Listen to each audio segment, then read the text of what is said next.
There isn't much of a better feeling than not having to change any of the fundamental core aspects of your build, and then them all just getting 2 or 3 times stronger once a patch hits.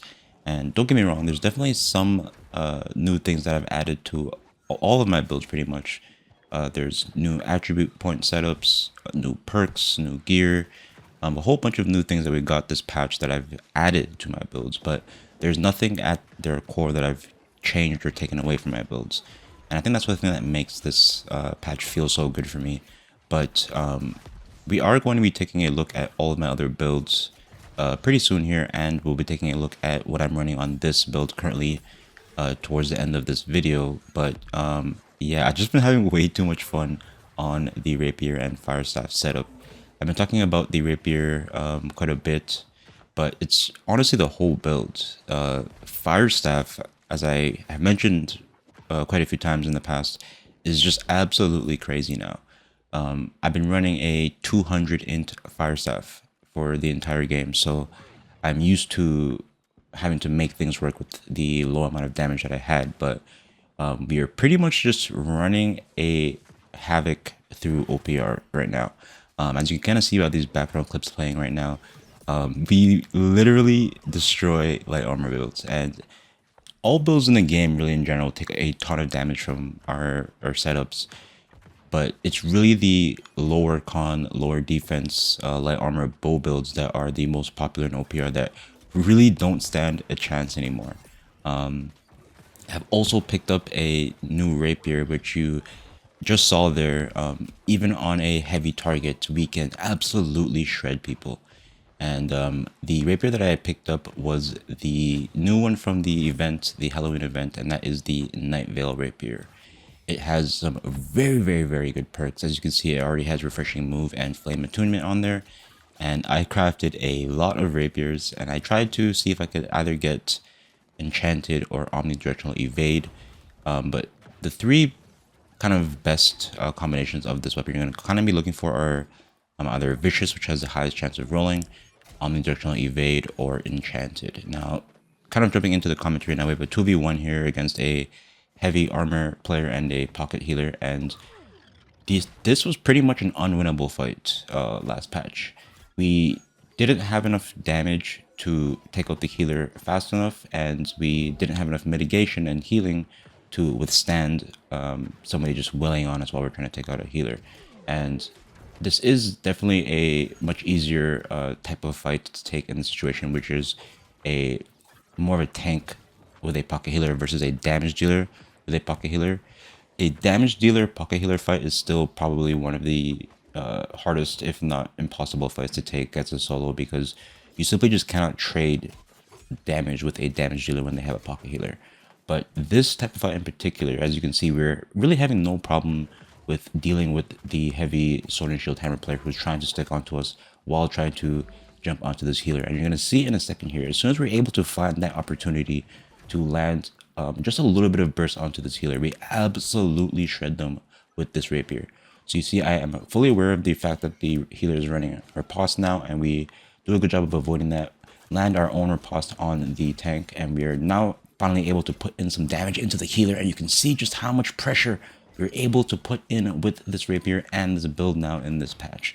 He pretty much just has to get away from us, and even with him trying his best to not let us stay on him with the Rapier combo, it's just too much pressure. And with the healer down, we do switch our attention over to the tank. Even tank fights in the past used to be almost unwinnable because of the fact of they could just mitigate way more damage than you could. So they could just pretty much left click you, and you could use every single one of your abilities, and it would still end up with a heavy build beating you out in that fight. But we just have so much more damage available to us now. And the healer does respawn as the camps are right there out of the POI, but we're pretty much going to go for the same game plan. We're going to try to avoid the tank, try to use something to stun him or root him and give us a little bit of time just to get a tiny bit of damage in on the healer, and that will usually be enough. And you see right there again, I do manage to land the riposte. That is my opening. I do expect the healer again to be going for their own riposte as well. So we do dodge that, burn out through the tank, and just get in a couple of attacks into the back of this healer. And it is just insane how much damage we can do now to light armor builds. Especially with this Rapier. Flame Attunement goes so hard. And we land the parry into the tank. He doesn't really know what to do now that the healer has died again. And you can see with us just getting a couple of attacks into his back there, it is pretty much lights out. And yeah, this build is feeling just absolutely amazing now. But jumping into the next fight, we have a little bit of a 1v1 here with the Abyss Firestaff build. And this, like the Rapier Bow matchup, is a really tough fight because they can spec into one stat instead of splitting their stats, which means they get quite a bit more damage than you do on a hybrid Rapier setup. But the trade-off for that is you get way more utility than they get running a Rapier Firestaff or like a Rapier Ice Gauntlet build. And now that our damage is also way higher than it used to be, it puts this matchup way closer than it used to be in the past, which is pretty cool. But this matchup in particular is actually a pretty interesting one because it really comes down to the Firestaff neutral game. Whoever comes out on top of that generally will be able to win the fight, is what I've noticed so far. And a green does kind of end up interrupting our fight here, but the game plan that I've kind of been taking towards the Abyss Firestaff fight is whether I do more damage in that Firestaff neutral game, or at least at the very minimum avoid their Firestaff attacks, I can then win the melee trade because I'm confident in my, not only my ability on the Rapier, but how much damage it has now. And you're going to kind of see this play out multiple times throughout this fight. We kind of jump back into the fight, and you see me, after I avoid their fireball, I immediately flush in to get into that melee range and force that melee trade because it's where I know I'm going to be able to win the fight. And we have a couple of minions on us here, which is kind of making the fight a little bit annoying, but we do get hit by a Reap there and avoid the charge. Trying to see if we can get rid of some of these minions. We both kind of reset a little bit, but again, my game plan is going to be to try to not get hit by the Firestaff because, like I said, they can fully spec into Int, which means their Firestaff is going to be hurting. But we are doing a good job of not only avoiding the Firestaff abilities, but avoiding the Great Axe abilities as well. We avoid the Fireball, but we get hit by the Pillar. So I do chug a potion there. Just make sure that I avoid that burnout there. But you can see how we are able to pretty much stay ahead of the fight for the most part, as long as we stick to that game plan of trying to win the trades with our abilities. We parry the execute there, get a really nice re-engage there with the Rapier and the Flesh, and then we're able to finish off the kill. But we're going to get a couple of little 1v1s here against this player. We jump into the next one here. Again, I'm trying to do what I can to avoid those Firestaff attacks, get hit by one of them, but we do avoid the other.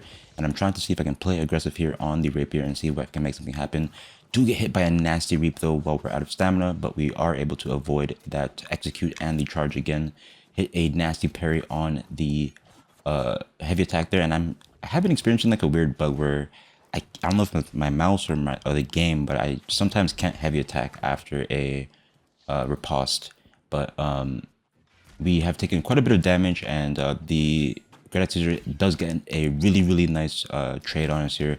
We do manage to land the parry on their execute and manage to avoid certain death here, but they do manage to finish us off with the heavy there for a pretty close fight.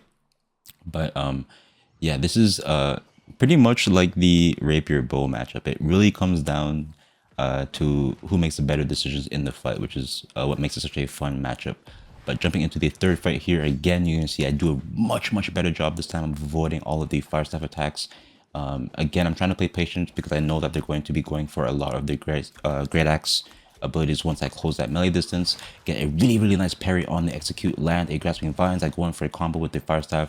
We miss the Incinerate, but we land a lot of damage though otherwise, and we have them on the back foot now.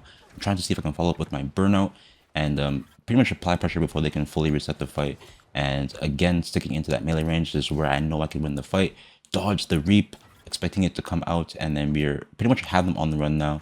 With the Reap, or sorry, the charge being burnt out, I know I can stay a little bit more aggressive. Again, land that beautiful parry on the execute. I don't think we got hit by a single execute yet.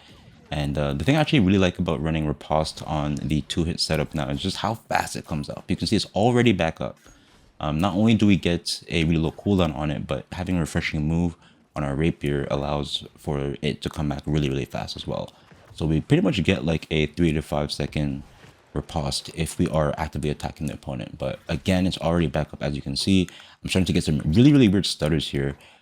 We land the parry on the heavy attack, but I'm trying to just kind of recover from that stutter. We managed to avoid the execute once again with our evade this time instead of the riposte. And like I said, just putting in that evade work in that melee range, we're able to finish off that kill. Taking a look at the last fight here, though, it looks like they had made a switch off of the the Abyss, excuse me, to the Void Gauntlet. And again, just doing a beautiful job of avoiding pretty much every single cooldown there without getting hit by a single thing. Get a beautiful evade on the Void Scream as well. And that's really the true strength of the Rapier that I feel people don't really think about enough or take advantage of, is the fact that you can bait out literally 6 abilities from somebody by only really using 1 or 2 of your own, and then that allows you to put in a ton of pressure for pretty much free. But we take a lot of damage from the Void Gauntlet here in the neutral, and I just switched my Fire Staff to just trade out these slower attacks of the Void Gauntlet. You can see I get them very, very low. We follow up with the Burnout and try to put this fight a little bit closer to melee range, and then we're able to finish it off with the Rapier. But yeah, the build is just feeling absolutely amazing now.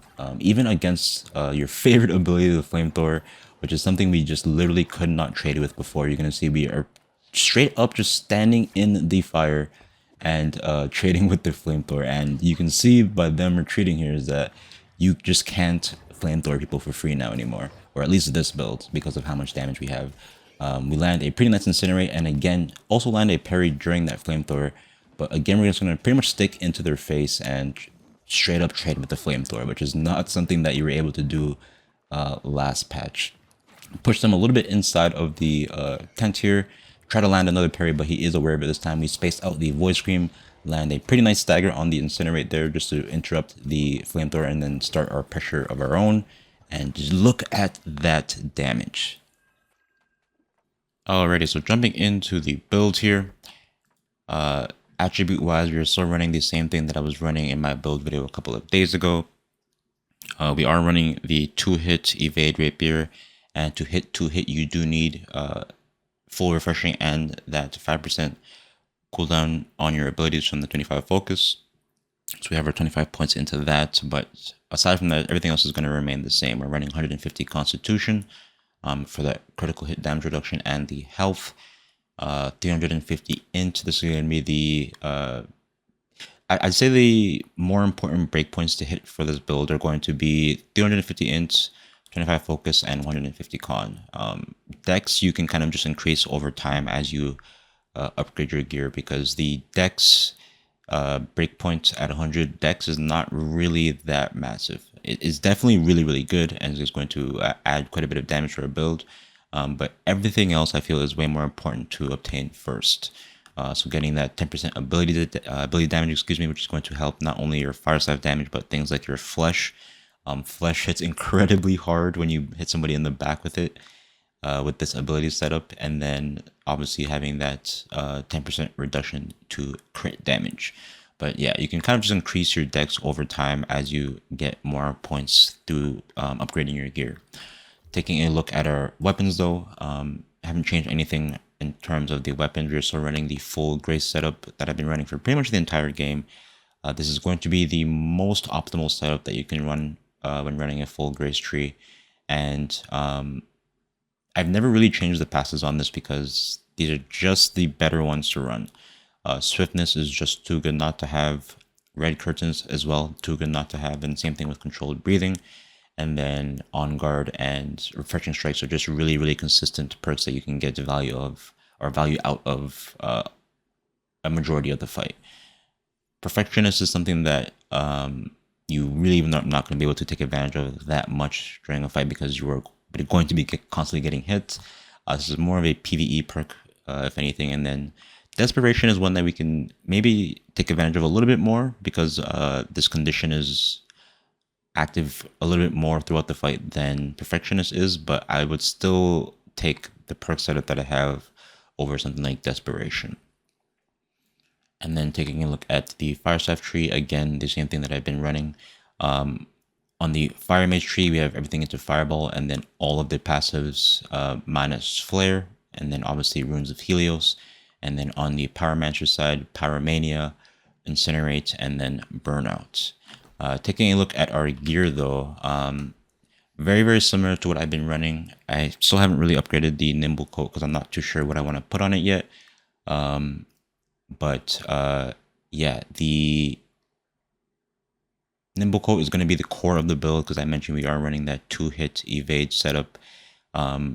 Shrinking Heels is actually very, very strong this patch, and I know the sentiment around Shrinking Heels is it's meta, it's cringe, take it out of the game, nerf it or whatever, but I would really implore you to throw on at least a couple of pieces and just see how it makes your gameplay feel. I'm only running 2 pieces of Shrinking Heels on my build, and the fact that you can play the game we only have potions as our defensive cooldowns or sources of healing, and then other than that there's really no other sources of healing in the game unless you're running particular weapons. And with how much damage has been constantly getting added into the game, into the meta over time, it makes fighting a lot of situations, most situations, impossible if you don't have some form of healing. A simple 1v2 or 1v1 with just a single bow or musket on the outskirts of the fight shooting you now makes that an impossible fight. A simple 1v1 with that person you're fighting having a pocket healer makes that an impossible fight. And something like me getting a 1k heal on my dodge actually drastically changes how I'm able to play. So yeah, I would definitely implore you to try out the perk if you haven't tried it out yet. But as far as my whole build and gear is looking, on our helmet here, we are running Shrinking Heels, Fire Harnessing, and Keen Tondo is on there. I don't really care about that perk. I wanted mainly Fire Harnessing and Shrinking Heels. Obviously, you're running the Nimble Coat. I'm running the Season 2 version of the Shrinking Heels gloves. On our legs, we're still running the Omnidirectional Evade Shrinking Energy piece. And then on our boots, we have the Fireball, Refreshing, and Elemental Aversion. Taking a look at our jewelry, we're running the Tanglevine Amulet, which has Refreshing Health and Thrust Protection, which is really, really nice. Thrust Protection has always been important, but even more so this patch, I feel like you really, really need some form of Thrust Protection. And if you take a look at our build here, we have pretty much even resistances across the board aside from thrust. We have about 25% into thrust, and it's because of how much damage all of the thrust weapons do. Spear, bow, rapier, sword and shield has thrust attacks. They all musket. They all do ridiculous amounts of damage now, and you really need to build towards that in some way.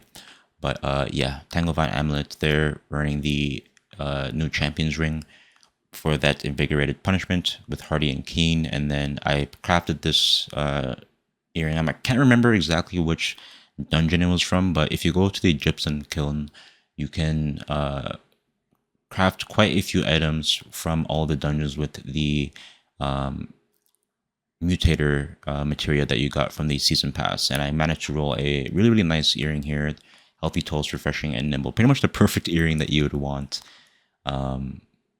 So yeah, that's my jewelry. And then taking a look at our weapons, like I said, we haven't made too many changes, so I'm still running the same Fire Staff, Vicious, Empowering, Incinerate, and then Shrinking Abyss.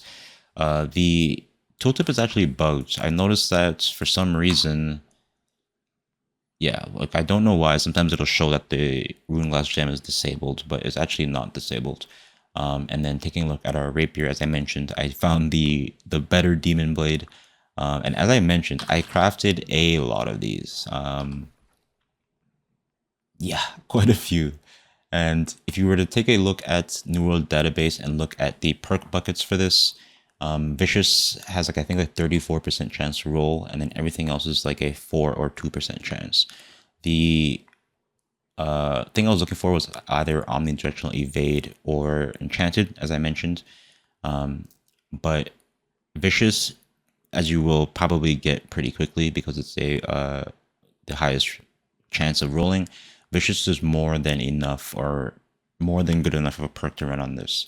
Flame Attunement and then Refreshing Move are obviously the main things on there that we needed for this build, and then just any third perk that we can add there to buff our damage is going to be really, really nice. So yeah, the one I'm running currently is Flame Attunement. I do want to see if I can try to craft a enchanted or omnidirectional evade version before the event ends, but if you can't, Vicious is definitely going to be more than enough. And I see people kind of getting hung up a lot on gear score, and this is a 675 gear score weapon that you get from the event, but as I've been saying before the patch, during the patch, even now, you really, and even throughout the entire game, really, you really don't need to put as much as an emphasis on gear score as people do in this game. 675 and up is more than enough to be able to compete in PvP. And as you saw by the video, I was running this Rapier in all of the clips in this video, and this thing absolutely smacks. And whether it's open world or OPR, it only gets boosted up to 680, so we're only getting raised about 5 gear score. And then in open world, excuse me, it's 675, and you saw the work we were able to do in open world with this thing. So yeah, stop worrying so much about your gear score and just worry about getting your perks, because as you can see, most of my gear is 680. My average gear score is 680, and this build is feeling incredibly strong right now. So yeah, as I've kind of been trying to preach for a very long time, it's going to be perks and build over gear score any day of the week. But if you have any questions at all, please let me know. That is the build. As always though, thank you all so much for watching, and have an amazing day.